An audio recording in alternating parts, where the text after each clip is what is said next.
Expochove 2014 vuelve a ser garantía de calidad y participación.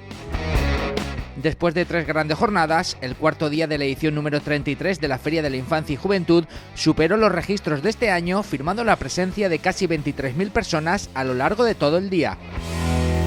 Niños, jóvenes, familias, fallas y grupos, todos juntos en la fiesta de Expochove.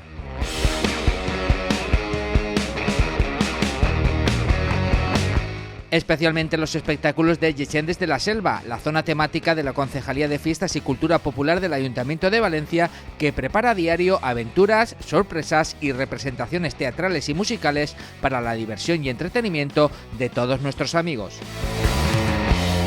Con llenos garantizados en todas las zonas y fundamentalmente en el escenario principal. Auténtica pasión por Expochove.